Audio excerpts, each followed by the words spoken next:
Hey guys, welcome back to the Coffin Hair Show, taking you through the new single issues released this week. This is everything that is going on the racks this week. Of course, there are other releases beyond this. Obviously, pull lists always take precedence. Pull lists are all complete there. One note is that we were shorted copies of Absolute Power, the DC title, which is out this week, which is a little frustrating given that it's the start of a big event. So we should receive issues of that in during the week, obviously to top up on the racks for those who are a little late to the party, and I would highly recommend jumping on that party because it is class. But anyway, we'll move on to what we've got here. So we'll kick things off with the indie side of things. So we have Barbaric, Born in Blood, number 2. So this continues to be a great, almost comedy Barbarian series, but definitely brings the brutality as well. Read it last night. This is about volume 3 at this point. We have issue 1s on the racks as well, so if you're playing catch up there, we can take care of that for you. Next up, we have everyone's favourite little tin knight, Kanto. Kanto, A Place Like Home, number 2. Again, we have a couple of number 1s still on the rack, so again, if you're playing catch up, this is the time to do it. We move along from Kanto and on to everyone's favourite Doctor, or would Doctor Strange maybe have that title in the store? I don't know, but Doctor Who. Doctor Who, the 15th Doctor. This is a brand new series kicking off this week. Brand new number 1, written by Dan Waters and art by Kelsey Ramsey. So yeah, that is sure to prove popular.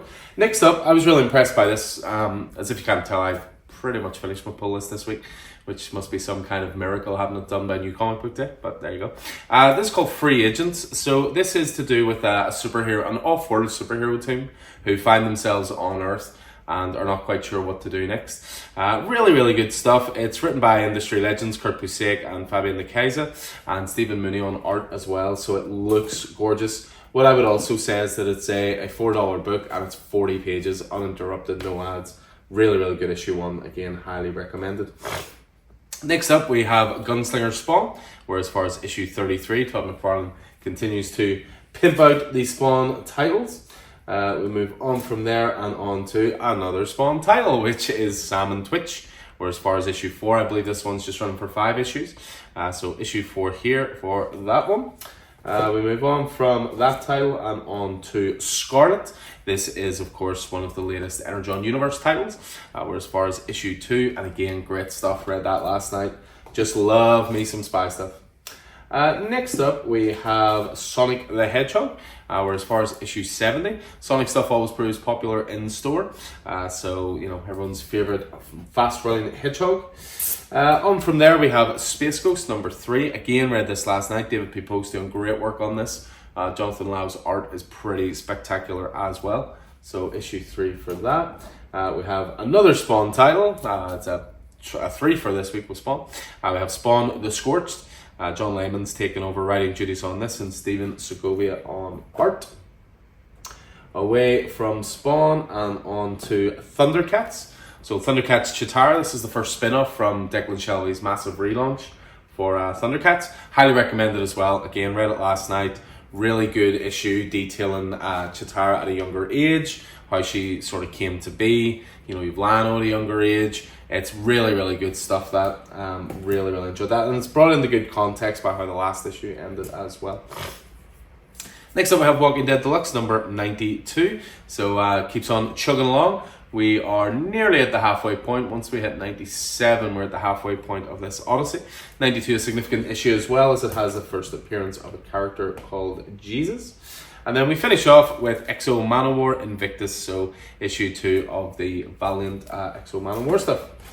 So move away from there and on to DC. So we kick things off with Batman, issue 150. So this is an Absolute Power tie-in. You actually get 2 stories in this. You get a classic sort of Batman one and done, written by Chip Zdarsky with art by legendary Dennis Cowan and Jorge Jimenez. And then you have Mike Hawthorne doing the one that ties into Absolute Power. Now, if you are reading Absolute Power, I would recommend reading that first and then Batman after, as there may be some spoilers otherwise. Next up, we have Batman Scooby-Doo Mysteries. As far as issue 7 now, always great to get the all ages titles in. Have a little something for everybody in the store. Birds of Prey continues to be awesome. Issue 11 now for Kelly Thompson's run. Yeah, really enjoying this. I've been on this from the start. Just really kick-ass, really inventive, and has some absolutely wonderful art the whole way through as well. all the joys of brand new bags and slidey bags. Next up, we have Boy Wonder, one of DC's best series at the moment. And yes, I'm even saying that about a title Tim Drake is in. Whereas as far as issue 3 here, it's obviously a Damian-centric book, but you're getting insights into the Boy Wonder mantle and how each person's adjusted to it. First issue was to do with Nightwing, second issue was to do with Jason Todd, Red Hood, and the third one is to do with Tim Drake. And he even has a little bit of a Red Robin look there, so a lot of people will be happy with that. Next up, My Adventures with Superman, so continuing on with the title linked to the animated series. I believe it's essentially My Adventures with Superman 1.5 as it's in between seasons. Next up is Poison Ivy. So we're as far as issue 24 now. G. Willow Wilson's run on this, I think, has outlasted everyone. I don't think anybody expected it to be as long as it has been. Move away from there and on to Marvel. So we have the Amazing Spider-Man Annual. So Derek Landy is actually writing on this, so that's great to see. And Amazing Spidey Annual. We have Annihilation 2099 number 1. So Steve Orlando on this, The Illegal Shimon art, featuring Nova 2099. Away from there, we have some Blood Hunt stuff. So we have Black Panther Blood Hunt, issue 3 of 3. So last one for this. This was a pretty essential one actually within Blood Hunt. You know, I was chatting to a regular yesterday and we were talking about how we almost wish Blood Hunt was 12 issues with issues like this as part of the main narrative rather than it's only 5 issues, but here's all these tie-ins. I think people have slight tie-in fatigue, but then you find out some stuff is actually really essential, so it can be tricky to follow almost. Next up we have Blood Hunters, so number 3 for the Blood Hunt tie-in. I believe Blood Hunters will be going on to a mini-series after this, outside of Blood Hunt, but that's the end of the Blood Hunt tie-in one. We have Deadpool next, where as far as issue 4 now, Cody Ziegler and Rose Antonio on arts. On from Deadpool, we have another Blood Hunt tie-in in the form of Doctor Strange. Again, Doctor Strange has played such a pivotal role in this that it's hard to think that this is not essential as well. So issue 17, Jed MacKay. We have another tie-in for Blood Hunt, which is Miles Morales, Spider-Man. Cody Ziegler again, continuing on with Miles. This is a cool looking one. Basically 3 issues left. I'm gonna pull this through this week. This is one of them. But Life of Wolverine from Jim Zub. This is essentially a history of Wolverine and a complete timeline of everything he's been through in one issue. So I think it's a really cool resource, but also a really good way of catching up on everything that Wolverine stands for. Next up, Marvel Superheroes Secret Wars, where as far as issue 7 for the facsimiles. So the death of an Avenger, the X-Men's greatest battle, and introducing the all-new Spider-Woman. Although something tells me number 8 is going to be the big one of that, because it'll be a facsimile of, first appearance of the symbiote that would later become Venom, etc., etc. Next up, Spider-Gwen Ghost Spider. So cover A's in this week. They were meant to be here last week, but it was delayed because of reasons. Stephanie Phillips continuing on with Spider-Gwen. A new one launching this week from Marvel is Spider-Man Reign 2. So Kari Andres continuing on with his sort of dystopian Spidey world. We do have the trades back in stock this week as well, if you're looking to read the first one. And then this is the sequel to that. We got more copies of Star Wars Darth Maul Black, White, and Red back in stock. So issue 3, it's as far as that. Star Wars High Republic is this week as well. Issue 9 for Kevin Scott, Laura Braga working on that. A new Star Wars series kicks off this week from Rodney Barnes and Ramon Rosanas, and that is Star Wars Inquisitors. So another mini series there, issue 1 this week.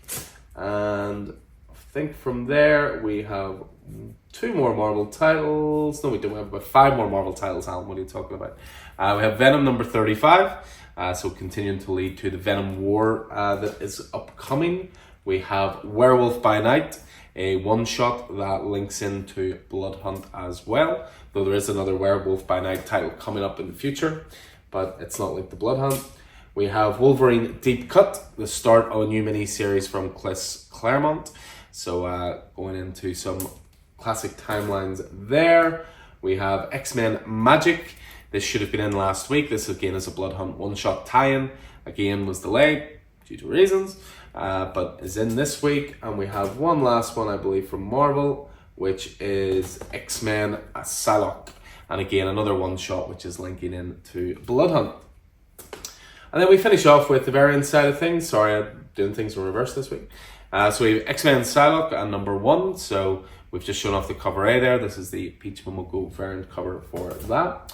We have a 4th printing variant for Ultimate X-Men, also Peach Momoko. This is a design variant for one of the main characters. We have Ultimate Black Panther 4. This is the Raza variant cover, which is pretty tasty. Again, I think this was out a few weeks ago. We've again been waiting on top-ups of that coming. Next up is Star Wars Darth Maul Black, White and Red, so number 2. So we got number 3 copies in this week. Here's number 2, and this is the rather gorgeous Gabriel Dell'Otto variant. We have Marvel Superhero Secret Wars. This is the foil variant for that facsimile. Deadpool is showcasing the first of these Versus Aliens variant covers. So Greg Land on the Versus Aliens cover. We have Amazing Spider-Man 1 to 10 variant covers for the annual. Again, this is a design character variant with the character Overtime, character designed by R.B. Silva. This is the start of a really cool new range of variants coming through DC by Jose Luis Garcia Lopez. So they are almost from the DC sort of style catalog, if you will. So you have this one for Shazam, number 13. We have one in the same style for Batman, number 150 as well, which is pretty sweet. We have a couple more variants just to finish off with. We have Poison Ivy by Simon DeMeo. So Poison Ivy number 24. We have Dustin Wayne on Batman, again 150, lovely variant. Annoyingly we don't have any cover A's at the moment, but again it should happen through the week. But we do have the next in the John Timms Connecting variant covers for Absolute Power. And then we also have the 1 per store, Something is Killing the Children variant cover. This is a thank you variant they've been doing for the last couple of issues. So again, 1 per store on that. And then 2 to finish off with, we have Gavin Smith variant cover for TMNT Alpha, which again came out a few weeks ago. We're just getting top-ups where we can to get people prepped for the TMNT ongoing relaunch coming soon. And then we finish off with Rook Exodus hitting the 3rd printing. Jason Faybook doing a new cover there. So there we go, that's everything going on to the racks this week. As I say, new comic book day. You can certainly check out our previous video, which details all the new graphic novels in this week. Again, pull lists are all organised and ready for collection. In terms of a little bit of housekeeping, I will be here today, the Wednesday new comic book day.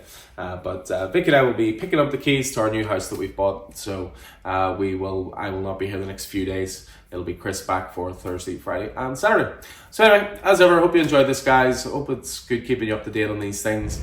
I'll look forward to seeing you in store hopefully today. Outside of that, I will see you next week. And be gentle with Chris. He's recovering from dental surgery, so be nice. Anyway, as ever, guys, see you soon. Take it easy.